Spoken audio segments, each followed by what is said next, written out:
নাটক বারুদ বালিকা, রচনা চন্দন সেন, স্বরাভিনয়ে অরুময় চক্রবর্তী ও মৌকণা মুখার্জি। আবহ ও শব্দগ্রহণ অরুময় চক্রবর্তী। নাটক বারুদ বালিকা।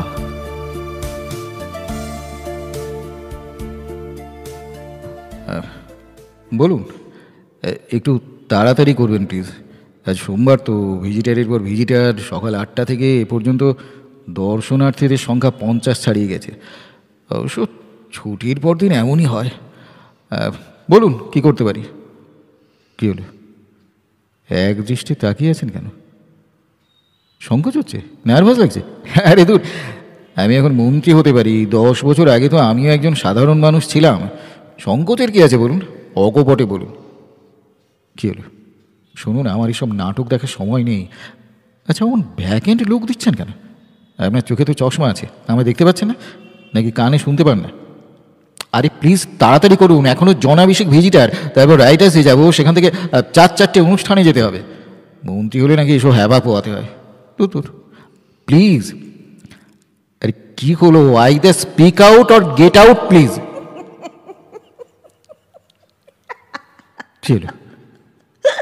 আরে ম্যাড অর মিউট? নমস্কার মন্ত্রী মশাই, নমস্কার নমস্কার। আরে আগে পেন নামটা তো করতে দাও তনুদা। কে কে আপনি? মানে তুমি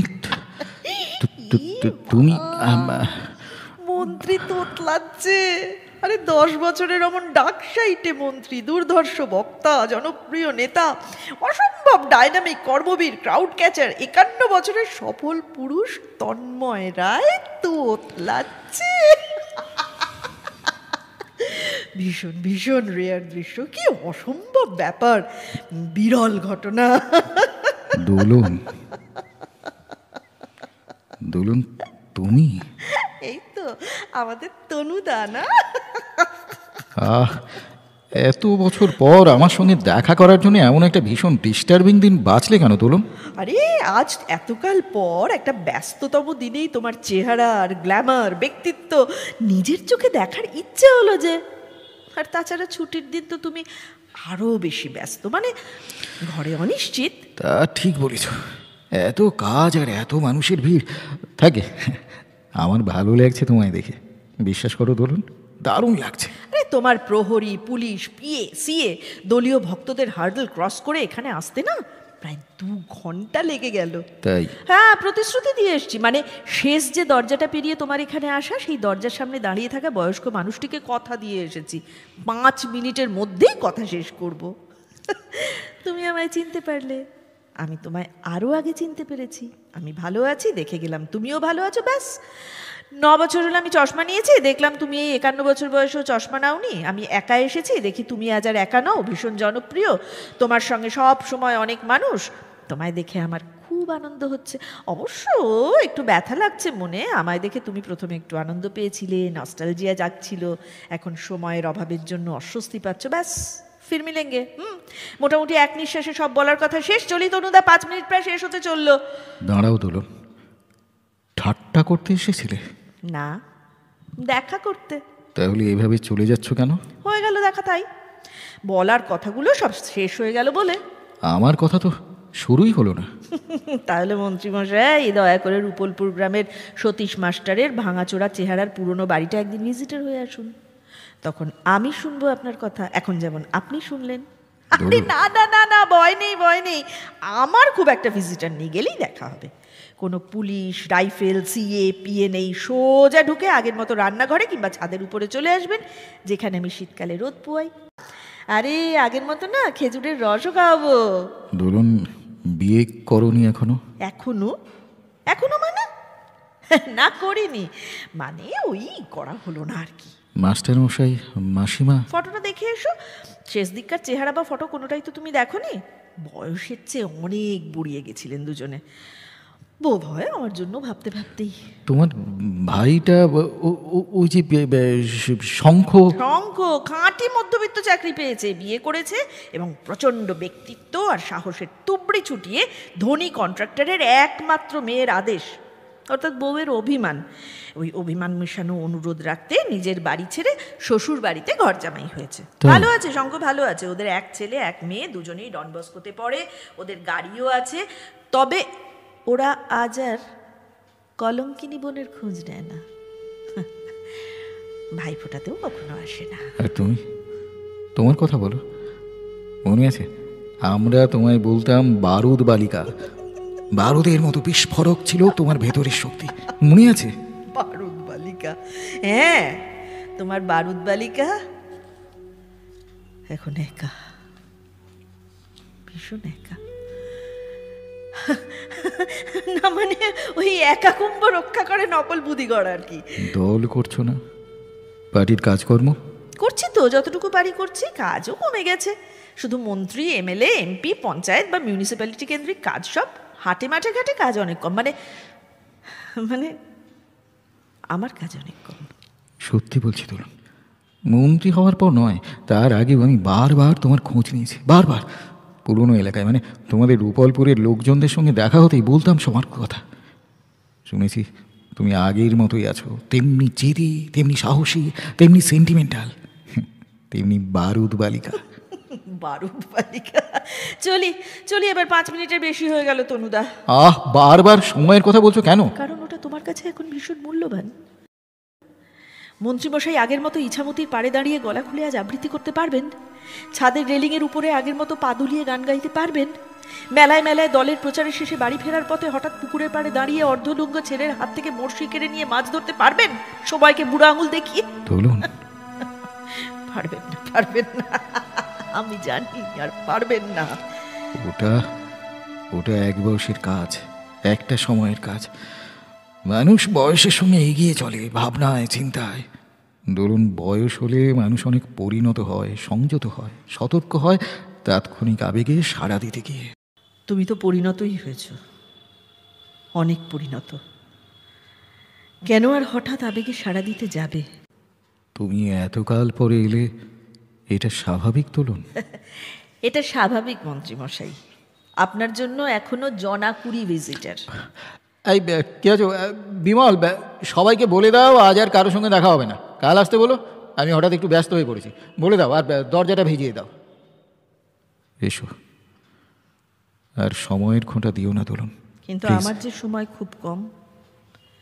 বাড়িতে অবশ্য আমার হাতে অনেক সময়, কিন্তু এখানে এসে কথা বলার সময় খুব কম। বাড়ি ফিরে যেতে হবে, রূপলপুরে ফিরতে হবে বিকেলের মধ্যেই। কেন ফিরতে হবে? আজ এখানে থাকবে, আমার স্ত্রী মেয়েদের সঙ্গে পরিচয় হোক, খাওয়া দাওয়া করো, বিশ্রাম নাও, অনেকক্ষণ গল্প হোক। ধরুন তোমার জন্য একটা দিন, একটা প্রায় পুরো দিন তন্ময় রায় ছুটি নিয়ে নিচ্ছে। না, সে আর এখন মন্ত্রী নয়, সে রূপলপুরের 25 বছরের একটা তরতাজা যুবক। তার বাবা সরকারি হাসপাতালে ডাক্তার। ধরুন আগের মতন একবার হেসে হেসে কথা বলো। আমি রূপলপুরের 6 বছরের জীবনটাকে তোমায় সাক্ষী রেখে আজ একবার স্পর্শ করব। বলো বলো ধরুন। না, সরকারি হাসপাতালের ডাক্তার কাকা 5 বছর পরে ট্রান্সফার হয়ে সুদূর মেদিনীপুরে চলে গিয়েছিলেন। ডাক্তার কাকার যে ছেলেটি রূপলপুর গায়ে বিদ্রোহ, প্রতিবাদ আর তারুণ্যের জয়ধ্বজা উড়িয়ে স্বপ্নে পাওয়া জাদুকরের মতো আমার মতো হাজার হাজার মানুষকে মাতাল করে রেখেছিল, সে একদিন সবার অলক্ষ্যে নিঃশব্দে পিতৃভক্ত রামচন্দ্র হয়ে মেদিনীপুরের বাবার কাছে ফিরে যায়। কেউ জানে না, কেউ বোঝেনি সে কেন ফিরে গেল, কিন্তু আমি তো জানি কেন সে ফিরে গেল অন্য মাটিতে। যা জানো ভুল জানো ধরুন। মেদিনীপুরে এসেও আমি কাজ করেছি, দলের কাজ, সব ছেড়ে ছুড়ে পালিয়ে আসিনি। আমার মনে হয়েছিল রূপলপুরের কাজ আমি এখন শেষ করে চলে যেতে পারি। কেন মনে হয়েছিল? কারণ ওখানে তখন তোমার মতো সাচি, বিজয়, ভোলা, সুকুমারের মতো অনেক তরতাজা তরুণ পাঠিকর্মী। আমার অনুপস্থিতিতে ওরা কাজ ঠিক চালিয়ে নিতে পারবে। আমি তাই চলে এলাম। সবাইকে বলে এলে নিশ্চয়ই আসতে দিত না, তাই বলতে পারো সবার অজান্তে চলে এলাম। কিন্তু পালিয়ে আসিনি, কিছুই ছাড়িনি। আমি তো নতুন জায়গায় কাজ করছি। আরে কাজ না করলে সেখান থেকে পরপর দুবারের এমএলএ হও কিভাবে? মন্ত্রী বা হও কোন যোগ্যতায়? কাজ তো তুমি করছোই। তুমি বরাবরই খুব সিরিয়াস এবং সিনসিয়ার এবং যথেষ্ট বুদ্ধিমান। তবে রুপলপুর ছেড়ে আসা নিয়ে তুমি যা বললে, মানে অন্তত আমার সামনে যা বললে, তা মিথ্যা। মিথ্যা? চতুর মিথ্যে, নির্জলা মিথ্যে। বলুন, আমি এখানে কোনো প্রতিবাদ করব না, কারণ ব্যাপারটা খুব সেন্সিটিভ। তবে বিশ্বাস করো, আমি তোমার ব্যাপারে কোনো কারচুপি করিনি দোলন। আমি তোমায় কখনো হারাতে চাইনি দোলন। কি হলো, হাসছো কেন? তুমি কি আমায় বিশ্বাস করছো না? তোমার গলা কাঁপছে কেন? মোটেই কাঁপছে না। 51 বছরের তন্ময় রায়ের ভয় পাওয়ার কিচ্ছু নেই। নেই? যেদিন তুমি রুপলপুর ছেড়ে চলে আসো তার ঠিক 7 দিন আগে আমাদের ছাদে কে বলেছিল দর্শিতা মেয়ের জীবন এই আধুনিক যুগে কখনো ব্যর্থ হতে পারে না দোলন? কে বলেছিল? আমি। কে বলেছিল দোলন তুমি সন্ত্রাসের শিকার, তোমায় নিয়ে যারা পাশবিকতা করেছে তারাই ধর্ষিত, তাদের বিবেক, মনুষ্যত্ব, চেতনাবোধ সব ধর্ষিত। তুমি শারীরিকভাবে আক্রান্ত কিন্তু পুণ্যবতী। আমি হেসে বলেছিলাম, কিন্তু যত লোক আমার জন্য হাহুতাশ করে, যত লোক রসিয়ে রসিয়ে এতদিন ধরে আমার ধর্ষণের কাহিনী চেটে পুটে উপভোগ করলো, মাতাল যেমন চাট বা মাংস খায় ঠিক সেইভাবে এতদিন যত সহযোদ্ধা সহকর্মী আমাকে নিয়ে গর্ব করলো, কই তাদের একজনও তো আমাকে জীবন সঙ্গিনী করতে চাইল না।